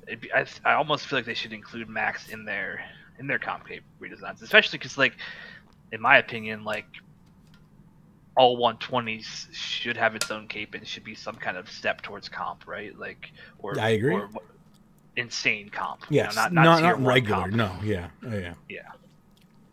Like tier 3 comp. Yeah. Yeah, for sure. All right. Moving along here. We have another interesting post that Pyrnassius found and wanted to mention, mainly to gloat for himself. So I will include it in his honor, even though he's not here. In his honor, like he passed away. No, he's dead. He's dead to me, at least. It's Skill Pet title Highscore. It is a post in the high-level forums by Seeker, which is really cool. He does links to Master of All, Jack of Trades, Jack of Blades, and RRman, apparently, which I don't know why you care about. But he lists dates of when all of these titles were achieved, which is awesome. What a really intense project to have done. Pyrnassius, he hasn't made it up to when Pyrnassius has achieved the title. I see one of our listeners in here, Hata. But beyond that, Gladiator, I see them in here as well. So I'm having trouble understanding. So he's just making like Sagittaire, if only. I see a bunch of friends in here. Go ahead. So it's like a way to memorialize when people got the Master of All achievement? Yes. Oh, okay. This is a way to memorialize people who have the Master of All achievement, cool. And when they've got it. I'm literally just yelling out names of people that I know that are on the list at this point. Because it's a title that I want, and there's Brian Regal. Anyway, yeah. So this is a cool thread. If you're into the high level forums, you might find your name on there. You might see your friend's name on there. I just thought it was a really interesting thread, and Pyrnassius wanted to pimp it out. Yeah, that's cool. I like spreading recognition of in-game achievements for folks. Indeed. This next thread is even cooler, though. You found this next thread for me. It's from Motherboard, which is a Vice subsidiary, if you will. It's called a secret server for the Dead MMO. So dramatic. City of Heroes has players in uproar. When copyright law prevented the devoted City of Heroes community from playing its favorite game, the community created its own solution, and a lot of drama. So, this is what happens when you don't allow old school servers to just come online. Like, just let it happen. Anyway, in 2012, Paragon Studios announced it was shutting down City of Heroes, a massively multiplayer online game where a community of players created their own superheroes, went on adventures together, and formed lasting friendships. The news was crushing to the game's devoted community because they could no longer play and hang out in virtual space they loved, and today, years after the game's shutdown, the community is in an uproar again. As Massively OP first reported, a group of City of Heroes players called the Secret Cabal of Reverse Engineers, or SCORE, had created their own private server where they could continue to play the game for the last 6 years, but kept it relatively secret. Quote, I, like the rest of you, have been lied to, Reddit user Avoca wrote in the thread titled Be Angry on the City of Heroes subreddit. I have been told City of Heroes has been shut down. Today, I learn I have been mistaken. For all these years, City of Heroes has lived on in secret. For every passing day and every withdrawal symptom, a person is playing on this secret server, and they are gaining XP, leveling up, performing task forces, and forming supergroups. In a lengthy statement to Massively OP, Leonardo Pardini of the SCORE emulator team explained that while many people in the community knew about the server and that a simple Google search would turn up forum posts about its development, the team tried to keep it a secret because it was worried about getting a cease and desist notice from the City of Heroes publisher NCSoft. Pardini explained that the team already saw NCSoft take down a similar project in 2011 in Infinity Rasa, which attempted to create a new server for the MMO I can never say this damn name, Tabula Rasa, which was shut down in 2009. When City of Heroes closed in 2012, this was very fresh. This was very fresh in my mind, Pardini wrote. Instead of trying to develop a server out of the open to suffer the same fate as in Infinite Rasa, the efforts to revive City of Heroes focused on trying to acquire the IP from NCSoft through various means, with any server development being held in secret. News of the SCORE server broke in the community when one player with access to it, Destroyer, discussed it with One Game's subreddit and in a YouTube video. Around the same time, an anonymous user also discussed the server in detail on a Facebook group of former players called COH Survivors. According to Destroyer, between 80 and 100 people were logged into the server at peak hours. In this video, Destroyer says that Pardini was not just part of the SCORE team, but also a moderator in the City of Heroes subreddit, which silenced and banned him for leaking the server over Thanksgiving 2018. The City of Heroes subreddit currently lists 4 moderators, none of which are obviously associated with Pardini, but an archived page of the subreddit shows that a Reddit user named Leonardo COH, Pardini's first name, was a moderator as early as 2013. That subreddit user is now deleted. The R City of Heroes mod team did not immediately respond to a request for comment. In the video, Destroyer also said that he leaked the server because he saw how the SCORE team was manipulating the subreddit to hide the existence of the private server. The Massively OP story and Pardini's own statement say that people involved with the project agreed to an NDA, non-disclosure agreement, or legal contract between parties to keep certain information confidential, but Destroyer told me in a Reddit private message that there was no NDA. I never mentioned NDA.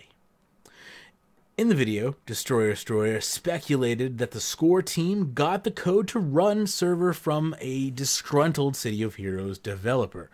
This led to a rumor in the community that SCORE team had a database that dates back to the live game, which includes sensitive player information. Pardina denies having this database.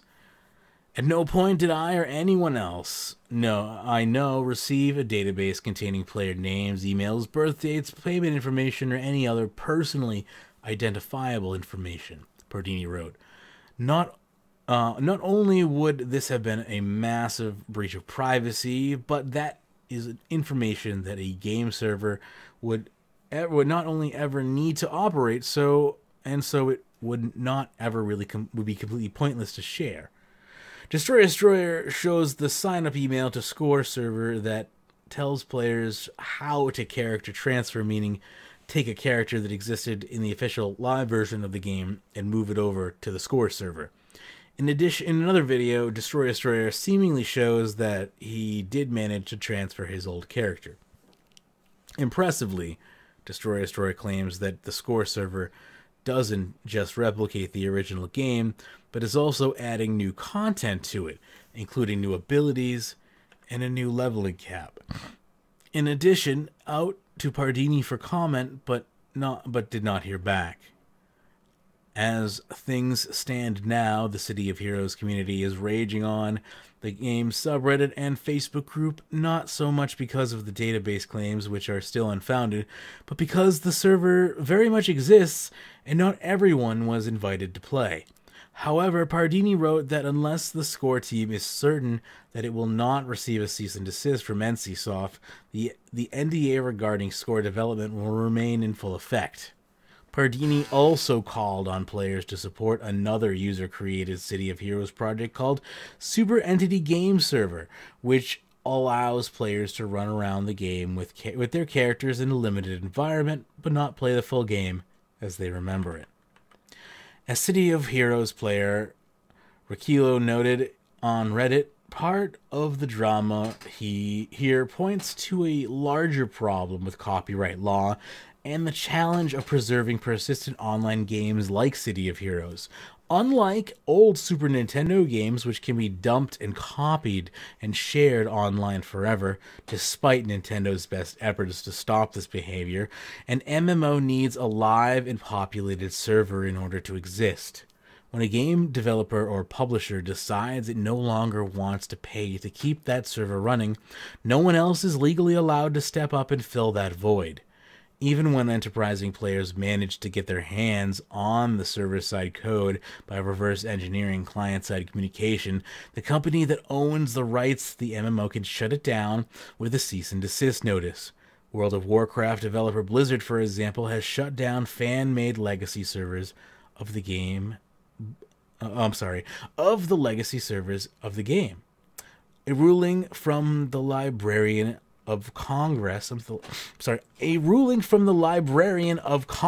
2018 theoretically made preservation of abandoned MMOs marginally easier by allowing archivists to run them on their own server, but only if they acquire the server code legally. Additionally, while archivists can run the game in an allegedly library, archives, or museum, the public isn't allowed to access it from outside the physical premises, which defeats the whole purpose of an MMO's online community. As Pardini notes, NCSoft has said that it plans to use City of Heroes as characters in a new game as recent as 2017, but the MMO plans that players are so attached to it and lovingly beefing over the moment is dead unless someone risks getting sued. If copyright law wasn't broken and allowed people who care to preserve the video game history and just run a City of Heroes server for all to enjoy without getting sued, this drama could be avoided. Just today, the Cathedral of Notre Dame burned. Rakilo wrote, "We lost close to a millennium of cultural history, art, and architecture. It's a tragedy that should never happen. A tragedy that wouldn't happen if we were able to freely copy and distribute Notre Dame's cathedrals as easy as code.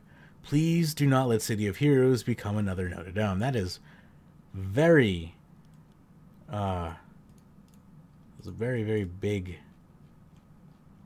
comparison to make there, but Please tell me you wouldn't feel the same way if Runescape shut down, though.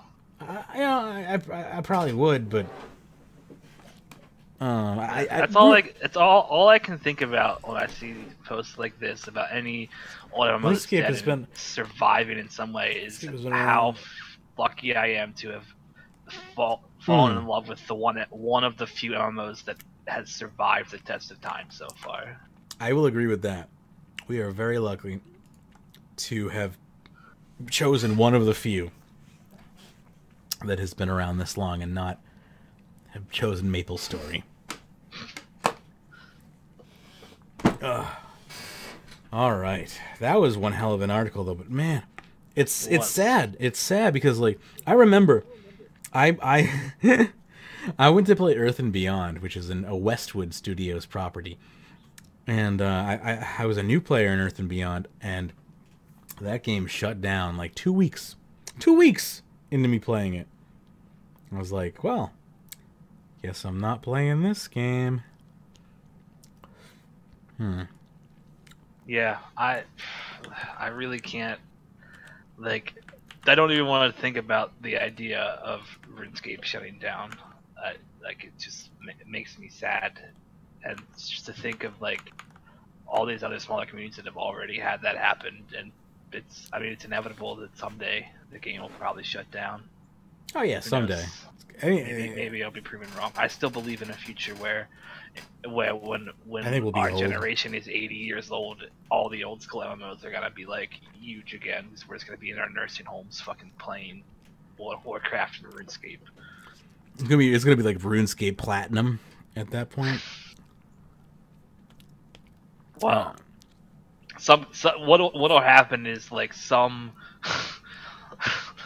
like weird ass company will like buy the rights to like it'll be like 60 years from now, like Blizzard will be gone. So someone will buy the rights to like RuneScape and World of Warcraft, and like they'll own all of the obscure MMOs because none of them will be running anymore. It'll be some collector will own all rights to all MMOs. Yeah, and it'll just be like a collection. Yeah, and we'll even be nostalgic for microtransactions. Oh, I know, right? Have I gone too far? No, you'll probably be right. We'll be like, because like regular transactions will be horrible. You'll be like, it'll just be like that Black Mirror episode where like ads will be running in your room and you'll have to watch them. Yeah. So like you'll be happy to have just like a little treasure hunter box. Would you do me the honor of reading the next article? Will we ever see another world event? Because my face is literally numb after reading all of those words in a row. Can you send it to me? I could send it to you. I would do you that kind of honor because I'm an honorable person. I tweeted it to you. I PM'd it to you. I saw your tweet. That's why I said I tweeted it to you. I saw that. I saw that tweet though. Very good. Will we ever see another Ward event? The Ward events that occurred in the past are some of the most fun, community-engaged activities I had ever partaken in my many years of RuneScape. My brother and I both played every day during the first two Ward events, and I especially made sure to play during Ward event 2 since he supported Bandos while I supported Armadillo. I remember it being so great to see so many people playing the game and having an influence on the lore of the world by partaking in the fight. Yes, I understand it stinks when your chosen god loses because more players were on the other side, but I still think there should be more world events taking place in RuneScape. So my question is, will we ever see another world event, or do you think JX is done with that? So I don't think JX is done with world events. I think that they are just way too busy with mobile right now. Yeah, I don't know. I'm sad because I missed them all. I was playing during World Event 3, but I had just recovered my 10-year-old account, and so I had kind of taken a break because I had to like restart all over again after I had made a new account, and so I didn't want to like transfer all this stuff over and get caught up on shit. So I completely missed World Event 3, and I really want another one to happen so I can actually participate in one. But I think we will see another one. I just think that right now all of the high caliber devs right now are trying to figure out how the hell they are going to release mobile in a timely fashion. Yeah. You might be right. Something that worries me though is the comments they've made about temporary content, and even what we see them doing with like Easter, with like holiday events and stuff, like moving away from holiday events. There seems to be someone within Jagex who doesn't think it's worth dev time to make temporary events that never come back, because it takes a lot of time and then it's gone. And I just fundamentally disagree. Then with why that. Like stop that, the fair? Because that's a piece of permanent content that can come back each year. Oh, did they stop it? Yeah, they said they're permanently not doing the fair anymore. Oh wow. Probably because it lost popularity. Yeah, well, it did. I just know it's something they said that I just remember them saying that they were. I don't disagree with you. I mean, I think you're it right. Takes too many resources, but even the top comment here says that the issue is water events take too much resources, and like I'm sure it takes a lot of. They resources. do take a lot of resources, but they're worth it. Exactly, the hype they build, like temporary content builds more hype than permanent content because it's only there for so long, and especially like. And I agree with this person that being able to steer the lore of the game is actually really cool. Yeah. Some people would disagree with that in the comments, but I actually think it's cool because like either the player is steering the lore in some way, or like mod ravens deciding what god to kill. Like, why not let the players decide? It's not like it's obviously these events are always super planned out, right? Like they have a way to make either outcome happen if they need to. They let the players decide which one because it's not actually important. If Armadillo or Bandos wins, like that's not actually game breaking. Either way, it happens. So yeah, hopefully, I don't know. I worry that Jagex has forgotten how important temporary content is, and I hope you're right, and it's just a mobile thing. But I worry that there's someone there who thinks that the temporary content just shouldn't be made anymore, and I worry that it's partially this whole silly fucking games as a service thing that's taken over the entire games industry. It's something to possibly be worried about. All right.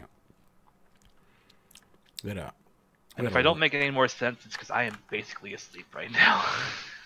Sometimes our best thoughts come out when we're half asleep. We have a couple more topics to go here, so don't worry, we're almost done. We got a customer support rant, and we got an hacked, and then we're basically done. It's a light week this week, unfortunately. Anyway, and Pyrnassius abandoned us, so that's that as well. So I'm sure he probably died. Anyway, I'm only thinking. Am I the only one thinking this? Rant says Energizer 6. It says, so I love RuneScape. I've played since Classic, but while the game has gone through a lot of drastic changes and a bunch of bad ones that killed a huge amount of players, I think that RuneScape 3 is awesome besides the PvP part, and I hate old school RuneScape outside of the PvP. But what I really hate is the support system, which is still so hilariously bad and primitive. The system hasn't really evolved, but in the past 18 years. I really got my account denied. I literally got my account denied 10 times plus because nobody reads the additional information. It's lazy and dumb.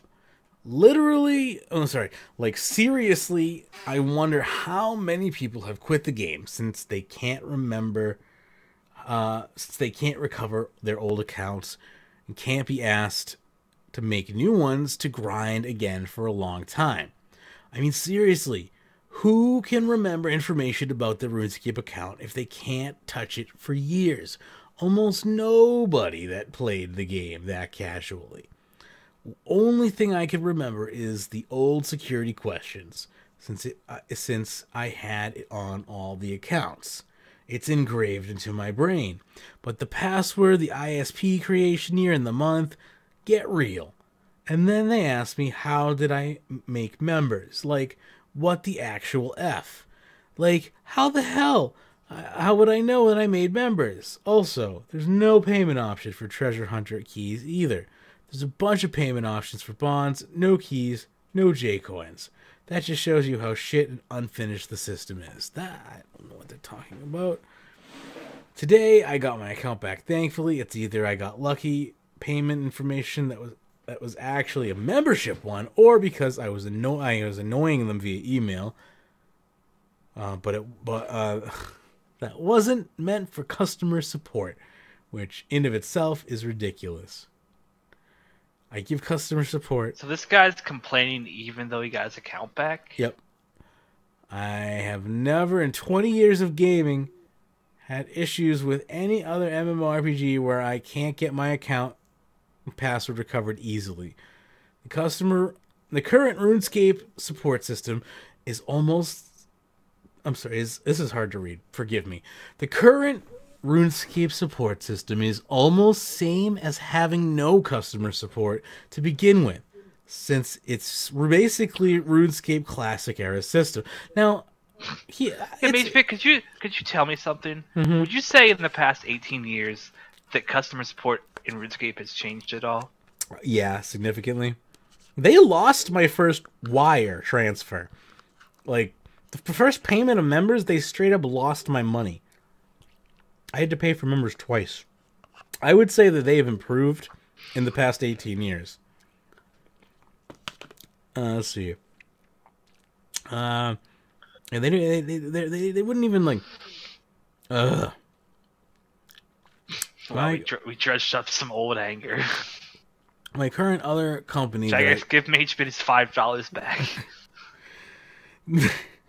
There were wire fees too. My current other company that I use, GGG and Blizzard, have top tier customer supports. You might say, but Blizzard is a huge company. But no, GGG was very indie company 4 years ago, and it still has 10 out of 10 customer support like Blizzard does. I can get help technically, payment-wise, customer account recovery, bugs, and so on very fast. Well, here's the thing. They have a very small load to deal with. You know? Yeah. I mean, also, like, we sometimes forget how old RuneScape is. Like, RuneScape, in many ways, was the pioneer of figuring out, like, payment methods. Like you said, they literally lost your money. It was that fucking early on the internet. You had to, like, beg your mom to even give money, because giving money on the internet was fucking weird. Like, this, like... Sure, there's only like a 3-year gap between RuneScape and World of Warcraft coming out, but like that gap was extremely transformative for the web and standardizing how, like, what customer info you should ask for and stuff like that.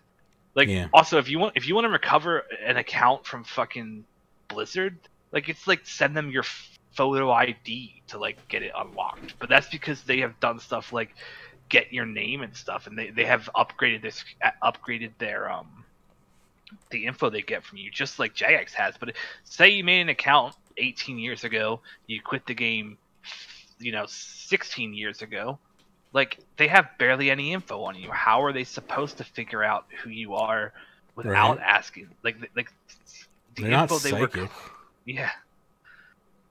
They can't. There's so much scamming going on. Of course, they need a ton of proof. They also say that they've played 40,000 hours of game time, so it's like it's confusing.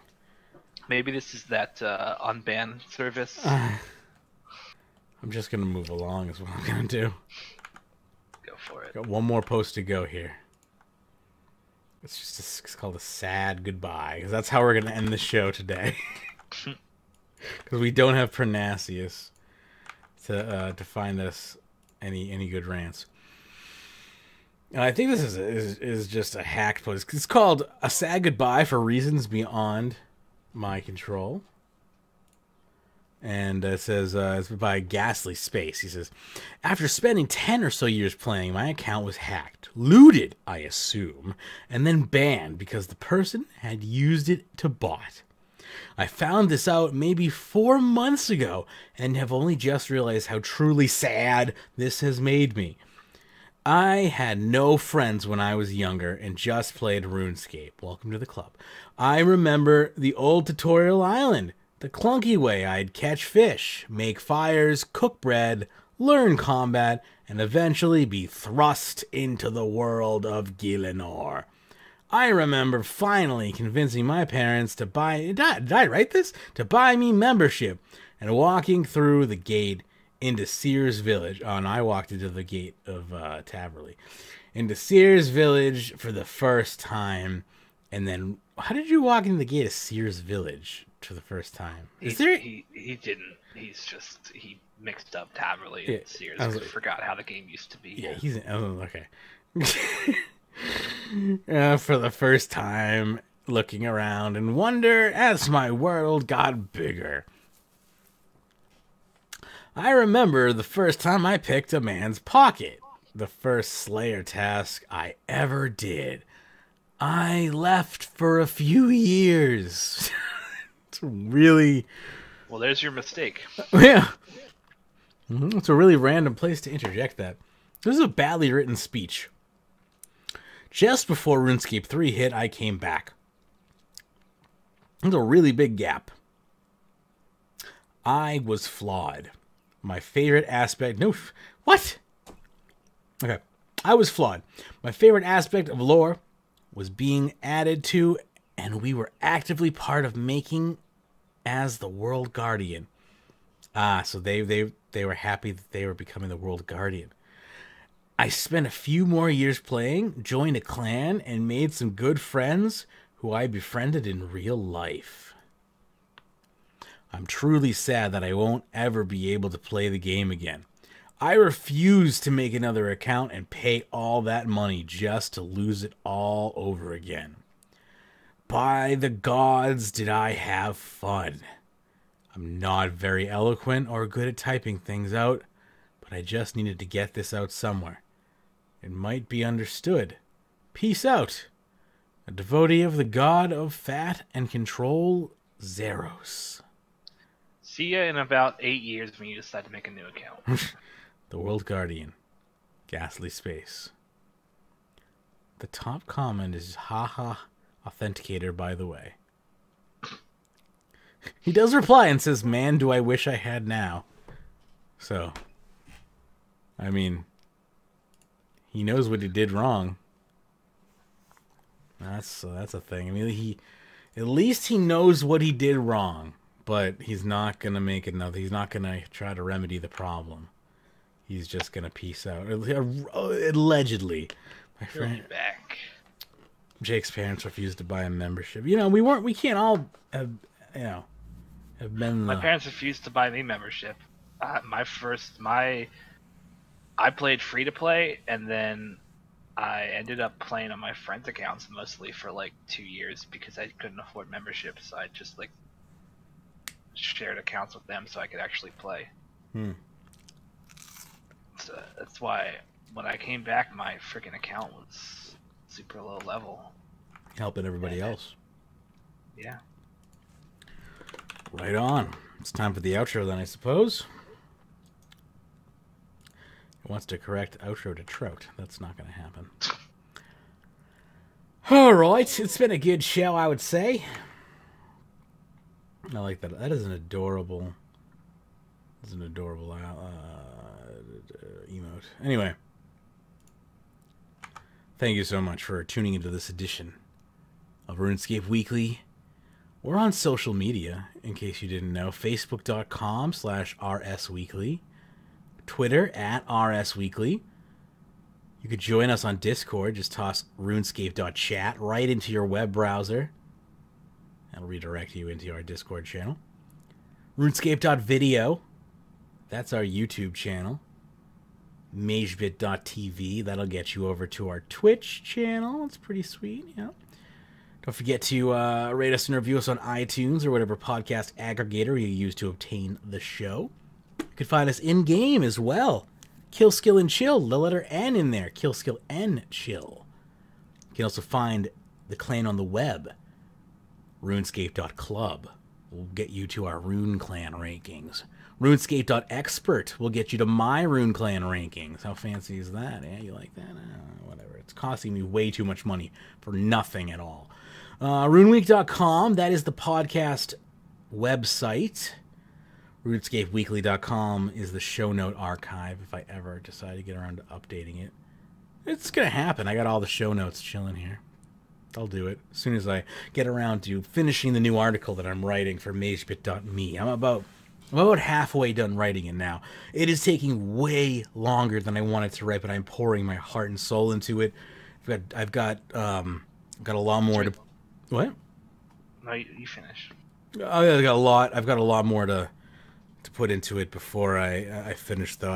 It's hard to write it, so like I've just been stopping like every time I need to, because it drains me. So it's just I thought I'd be able to just plow right through it and take like 3-4 hours, because that's just generally how I write when I write. But I haven't been able to do that. So this has been taking me like what I thought was going to take me a couple of days has been taking me like a couple of weeks. So it is what it is. As someone who has seen parts of it, it's really good, and yeah, it's really personal. So I can see why it would take a lot out of you. I appreciate that, and I look forward to launching it. And it will be totally viewable, no paywall, at magebit.me. As soon as it's done, I will announce it on all of my social medias, including my RuneScape ones. So that's cool. Anyway, you can support all of my nonsense, including this pre-show, which was like 2.5 hours long. I'll launch that right after I get off the air here. You can check that out at patreon.com/RuneScape. You can unlock the pre-shows for only $1. So you could do that if you'd like. PayPal.me. You can send any amount you'd like. Help us out there. And we're going to be using that money to fund Facebook ads for the next month. You didn't finish your URL that you said, paypal.me. Oh, paypal.me/RSW. Thank you. Yeah, that helps. Thank you. PayPal.me/RSW. Yes, we're gonna be doing. We're using PayPal money next month to pimp the Facebook page. So if you want to help out on that, we could use your help. And if you want to fund my personal projects, magebit.me, you can go to patreon.com/magebit if you want to fund my personal projects. Again, special thanks to our top Patreon supporters, Sudwood, Ricky A, and 13 others. Thank you so much for your support. It means the world to me to be able to produce the show. Wouldn't be able to do it without your support. We'll be back to do it again next week. Until then, and as always, happy scaping.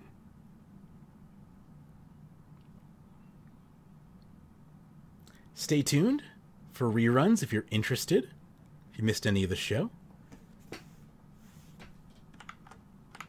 I will also check real quick and see if anyone on my Twitch list that I want streaming. Well, none of my friends in the morning are ever streaming, but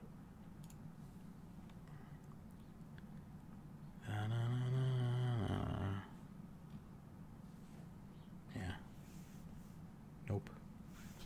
I'm not gonna raid the RS guy. No, probably not. He doesn't need a raid. I'm gonna go pass out. Take care. Thank you for the show. Yep. Bye.